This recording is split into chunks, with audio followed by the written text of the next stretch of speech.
Situated between Paris and Lyon, this newly resurfaced track certainly sees its fair share of the action.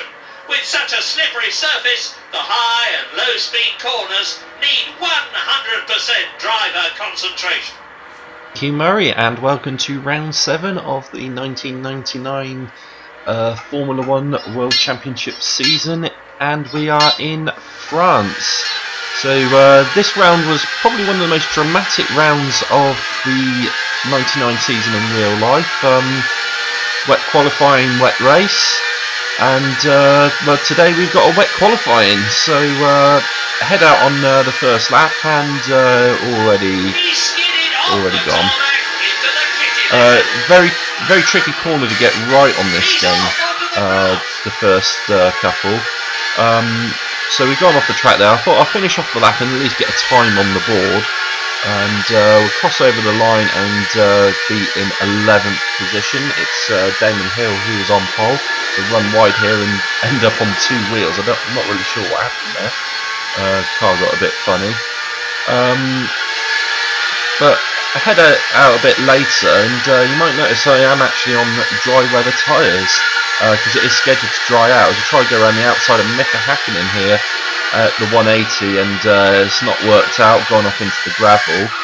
But we go to the end of the lap. We're going to start our next lap here, and this would be the driest it would get in the entire qualifying session. So Eddie Irvine is now on the pole with a 1:11.6. As we go through the opening corners, running a little bit wide there, but that's to get a little bit of a better angle, but I steered out just a fraction too early. We probably lost a little bit of time there as we go to the end of the first sector, and we're 7/10 down. But you know, if we keep up this pace, we will improve on our time. We go through the Adelaide hairpin towards the Nürburgring chicane. So a lot of the chicanes around here are named after other racing tracks. So through the Nürburgring chicane into the 180, and we're going to be on the run down to the Imola chicane. Very quick, it goes downhill right and then uphill left. It's an amazing corner in real life. And we go there and through the Chateau d'Eau, which was modified in 2003. Back when this game was out, it was a very long corner. It's so easy to get wrong. Go into the Lycée, I believe it's Lycée. That was Eddie Irvine that was in front of us, and we're on to the start-finish line, and we're 2 seconds up. So that final sector was a very quick one, and it's got us on the pole as we now run wide again. We're going to go into the wall, but that was to be our fastest lap of qualifying. So we'll go over to Murray Walker and the grid.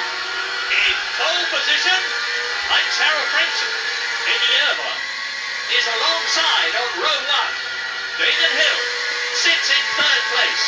In 4th, Mika Hakkinen. 5th place for Rubens Barrichello. In 6th spot, Michael Schumacher. Ralph Schumacher takes 7th. In 8th, Alessandro Minardi. Jack Villeneuve is 9th. David Coulthard will start 10th. Alexander Wurz is 11th. 12th place for Giancarlo Fisichella. Johnny Herbert is in 13th place. 14th place is Jean Alesi. Olivier Panis starts in 15th. 16th place for Kuranosuke Takagi. Jarno Trulli is 17th. Luca Badoa, 18th. 19th will be Ricardo Zonta. It will be 20th for Marc Genet. Pedro Diniz, he's 21st. Someone's got to start last. Today, it's Pedro de la Rosa.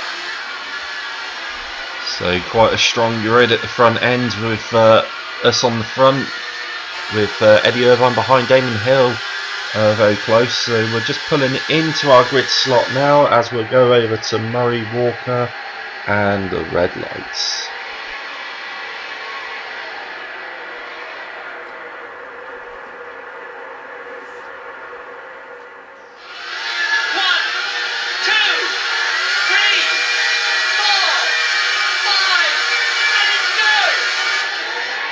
And we're underway, and Eddie Irvine instantly takes the lead. Now, I was actually very lucky. I nearly let go of the clutch, so I almost jumped the start there, as we're now down into third place because Mika Hakkinen's got past us. So I very almost jumped the start when Murray Walker said, "And it's go." And I just held my finger on long enough, but it wasn't enough to distract me to lose the positions. Go into the Adelaide hairpin, and Mika Hakkinen has a very slow run through there. And we're in the slipstream. Will we be able to get him into the Nürburgring chicane? We have got the run. We're alongside. And we're going to take back second place as we go through the fast chicane towards the 118. Now will we be able to have a look at Eddie Irvine as we do the wide entrance to get the quick exit, but not quite quick enough. That Ferrari is very fast in the straight line. As we go towards the Imola chicane, quite fast through, and trying to sneak one up the inside into the Chateau d'Eau. It's not really an overtaking spot.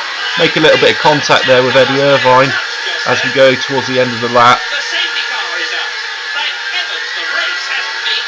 And the safety car will be heading out onto the circuit, so not really sure what's happened as we cross over the start-finish line. So it'll be Eddie Irvine from myself, and it'll be Mika Hakkinen in third, followed by Damon Hill, Rubens Barrichello and Ralf Schumacher in the Williams. Coulthard is up to 7th. Villeneuve and Minardi complete the top 9. As we go to the end of the first sector, we will find out who it was who retired as Eddie Irvine sets the fastest lap. And it's Michael Schumacher again. What on earth is happening with these Ferraris? They were almost bulletproof at the beginning of the year, miles ahead in the championship, and they keep breaking down. But anyway, we get to the end of the lap. The safety car will be coming in, and Eddie Irvine's a little bit slow there, but he's caught me out, so we've got a little bit of a jump as we go through the final corner onto the start-finish line. And I have to wait until the safety car reaches its stopping position in the pit lane. Ideally, I want to overtake him now, but I have to wait till the yellow flag goes in. There it is, back underway, but I've pushed too hard too early, and I've ended up running wide into the gravel, so I'm going to lose a load of positions here because it's so soon after the safety car restart. And we dropped down into seventh place out of the points, so we need to get back underway fairly quickly to get those positions back as we go towards the Adelaide hairpin. And that McLaren was so slow, it caught me out. I've hit the back of him, then spun round into the side of Jacques Villeneuve. We've got the yellow flags out, but I've stayed ahead of Alex Zanardi's Williams. We go back down towards the Imola chicane, and it's now Ralf Schumacher that I'm overtaking. Now trying to get past David Coulthard into the 180. Done it, but got a little bit of contact from Rubens Barrichello, then a little bit of contact from behind from DC. Now we're back in front of Rubens Barrichello, so it's all go here in these early stages of the race. Go towards the Imola chicane. It's teammate Damon Hill who's currently in third as we make a bit more contact with him. So there's a lot of contact here in the early stages as we will get in front of him going towards the Lycée chicane. We go through the final couple of corners. We've got Mika Hakkinen in front of us, and we get a much better drive, so we're going to get the position here. So we've regained our second place at the end of the lap. So started in second, down to 7th, back to second, as we are now chasing down Eddie Irvine's Ferrari as we go through the Estoril corner. So he's had a bit of a poor run there, and he was so slow, I've been caught out and rear-ended him. I've lost my front wing again. It's always happening when I hit a Ferrari. As we get our list of retirements, 3 and 3 laps. This is a real high attrition race as we go into the hairpin. That's David Coulthard trying to overtake us, and then Rubens Barrichello overtakes David Coulthard. So this is absolute chaos in these opening laps. As we still got quite a bit of pace in this car even without a front wing, so still challenging the Stewart and the McLaren, and McLaren's going around the outside of the Stewart through the 180, and that's actually made the position, so David Coulthard is into 4th.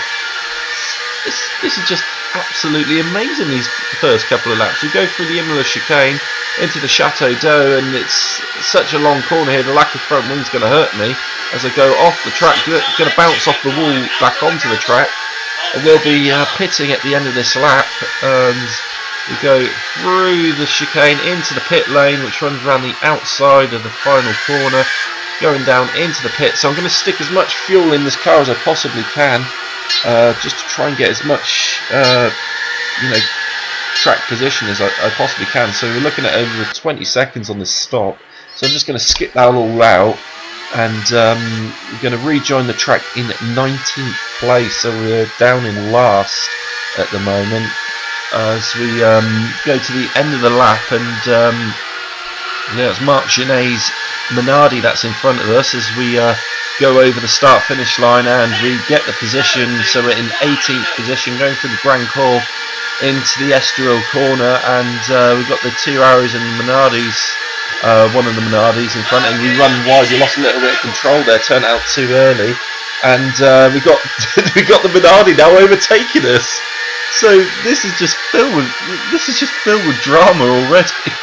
So safety car, loose front wing, get passed by a Minardi, and this is only lap 6.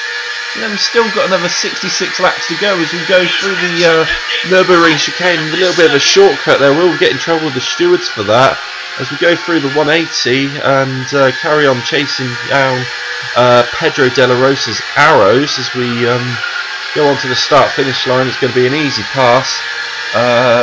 Next up is I think it's one of the Minardis. It'll be Luca Badoa as we go through the Estoril corner. Much better run. It'll either be him or it'll be Takagi. It is Luca Badoa, so we get past him into 16th place. So next up is Toru Takagi as we go through. Now we've got Ricardo Zonta. He gets a little bit defensive there. I've lost a bit of control, half spun it, did briefly get in front but fell back behind again, and got to chase him down. So currently in 15th place as we go towards the 180. Can we sneak one up the inside? It was a bit tight, but we got through. We're into 14th place. So go to the end of lap 7 onto lap 8. We've got Jarno Trulli Frost, and we're going to overtake him into the Grand Call as we're chasing down Pedro Dinit, and we actually made contact in the middle of the Estoril corner. We've done a 360 there, and we have actually got by. So we did get by, but we did lose the position to Jarno Trulli, so it was a net gain of 0 as we go back into the final corners. So we're about to overtake Jarno Trulli again as we go into the Estoril corner, as we go a little bit narrow, and then we're going right wide, and we've done him around the outside. That is an absolutely fantastic overtake. Now we've got Alexander Wirtz's Benetton, easy pass. And then Olivier Panis, we're now into the top 10. I think that's Johnny Herbert in front, getting a little bit defensive here to hold his position. So we didn't quite get past him there. But what? This is just amazing already. You know, this is why I love this game. It is you could just go from disaster to hero and back to disaster in a few moments. As we're now chasing down Johnny Herbert as we'll get confirmation there for 9th place as we go through the Imola chicane into the Chateau d'Eau, and trying to sneak one up the inside. He's made a little bit of contact with our rear wheel. We're quite lucky to get away with it, but we will pass him at the end of the lap onto lap 10 as we're now chasing down Alex Zanardi's Williams for 8th place.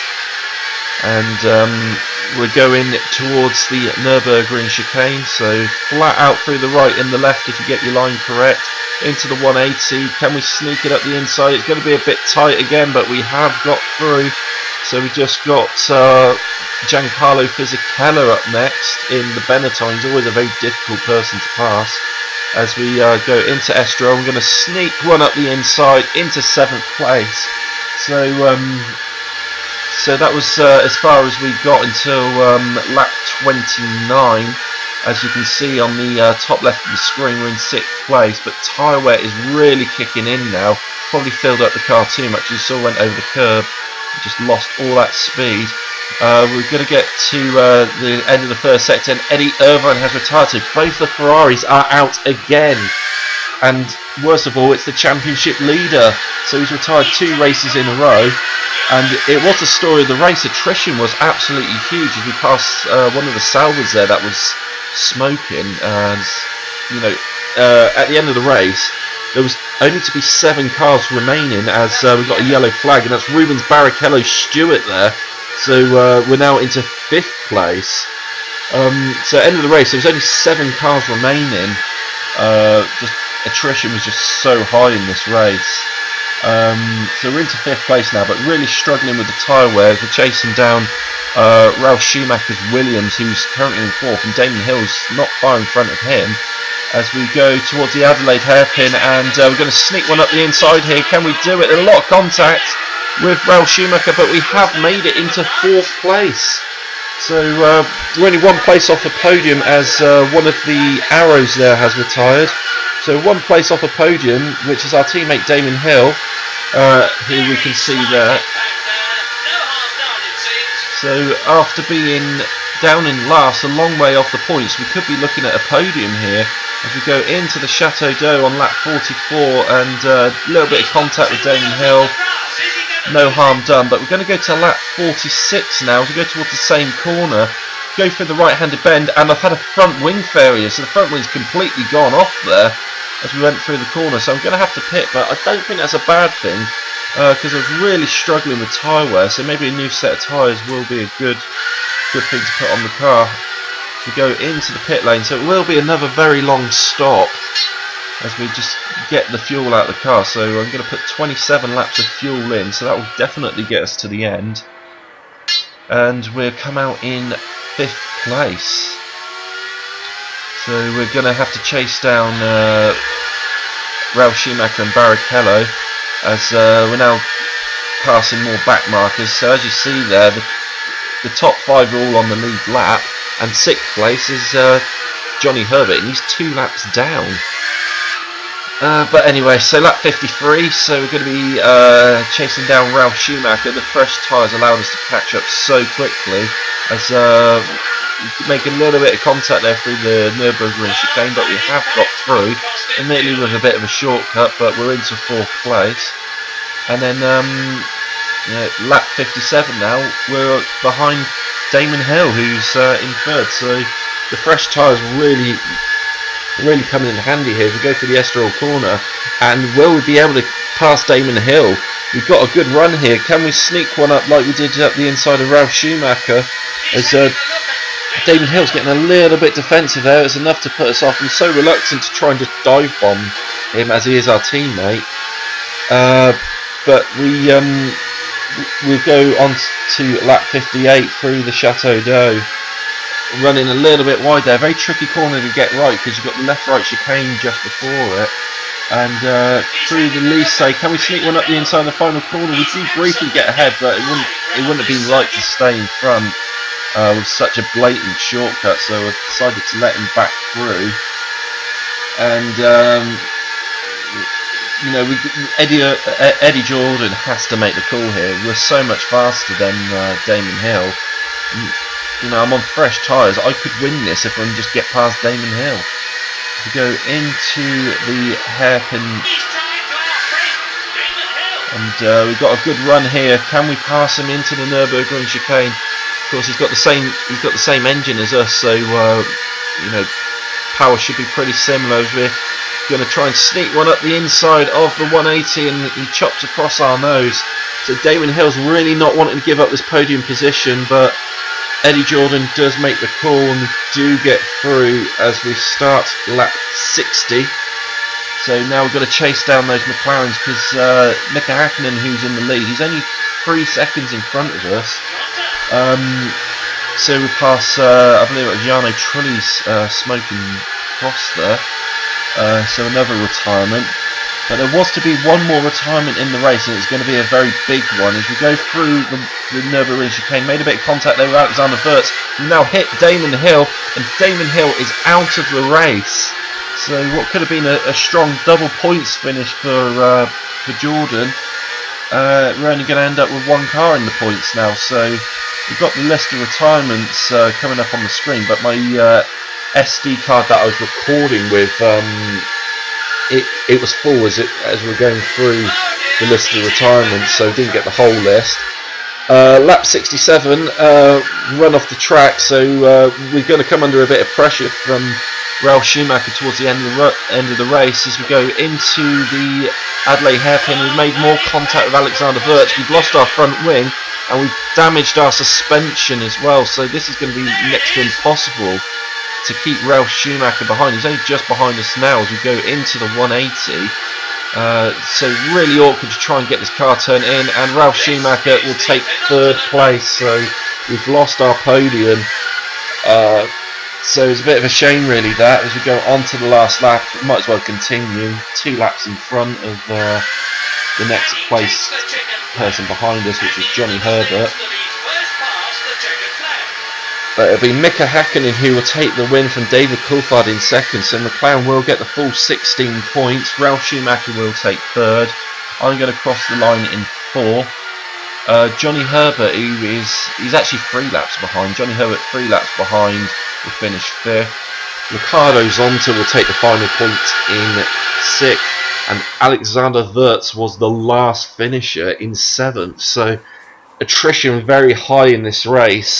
So you know, I think I was quite lucky to get 4th position out of all that. With all what had happened, probably a bit too greedy at times, trying to get these positions and hold on positions and pass these back markers. So I've cost myself quite a good chunk of points there. I think I probably could have got 2nd, possibly 1st, but instead I've come away with 4th, which I suppose isn't the end of the world. But I'll take what I can, because at the end of the day, you can win the championship by 1 point. But anyway, talking about the championship, let's go over the championship table. So Eddie Irvine stays on 34 points. Mika Häkkinen has overtaken us into 2nd. We're both on 31 points, but he has a better finishing record, so he will be in 2nd. So everything's really closed up at the top end now. Michael Schumacher is in 4th. He stays on 28th. Coulthard with the 6 points gets away from Ralf Schumacher. He's on 21. Ralf Schumacher gets his first podium of the year. I think it was quite deserved. He's been very strong all year, so he has deserved that podium. He goes past Damon Hill into 6th place with 12. Damon Hill is on 11. He should have had more points, but I think because I was a bit greedy, I've cost him his position. Jacques Villeneuve, Salo, Barrichello stay on 3 points. Johnny Herbert with an excellent 5th place comes into 11th with 2 points. Fisichella and Alesi stay on 1, and they're joined by Ricardo Zonta, who is in 14th place in the championship. Over to the constructors. So Ferrari stay on 62. McLaren with their really strong 1-2. They've jumped us into 2nd place. They're on 52. 10 points behind Ferrari. We are on 42 with my 3 points added to the total. I think, like I said, could have got a few more, but we would have lost first. We would have lost 2nd place to McLaren. Williams get away from BAR with Ralf Schumacher's podium, so he's on 12 points. BAR are on 5th with 7. Stewart have 5 with Johnny Herbert's 2 points, and Sauber and Benetton both have a point apiece. So our next round will be at Silverstone for the British Grand Prix. Not one of my strong tracks, so who knows what can happen with this one. Who knows? It could be another race with lots of retirements. But we will sadly be saying goodbye to Michael Schumacher for a few races at the end of the next round. So hopefully he can get a strong result before he has his time off. But as usual, make sure you hit subscribe, hit the thumbs up, leave a comment, and be looking forward to seeing you in Silverstone.